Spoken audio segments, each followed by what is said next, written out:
Hello Leeds fan. Already press the like button if you love Leeds United from the heart. Leeds United striker Jorginho Rutter has been told he's in for a real rude awakening to Premier League football if he continues his naive style of play by former Whites defender John Newsom. The 20-year-old started in yesterday's 1-0 loss to Chelsea at Stamford Bridge but failed to make an impact on the match, with the Whites having recorded their first shot on target just 8 minutes before he went off deep into the second half. With top goalscorer Rodrigo and Patrick Bamford out on the injury table for the match against the Blues, it was clear to Newsom that the Frenchman hadn't passed manager Javi Gracia's test for more consistent minutes going forward. "Today, in all honesty, I thought he was lost," he told BBC Radio Leeds after the defeat at Stamford Bridge. "I thought there were parts of his game, he's dropping a little bit too deep for me, and that's where he's got to learn the game. But he's got to have help. He can't do it all by himself in terms of learning the game. Somebody's got to help him from the touchline. Somebody's got to direct him, somebody's got to coach him." But then, he picks the ball up 30 yards from our goal and gets turned and tries to do a step over on a centre-half or midfielder,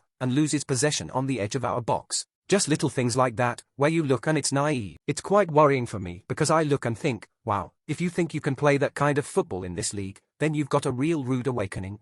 Despite being just 20, the Whites still forked out a club record fee of £35 million for the star, but he's not taken to life kindly so far in England, having failed to find the net in his 6 appearances for the club so far. With the hefty price tag that Leeds had to pay for his services, Newsom is worried that it might take too long for a player of his value to get started in the Premier League. Now, if we had spent £3 million or £4 million on him and he was a player we bought for potential, I get it. But £35 million, for me, you're spending £35 million.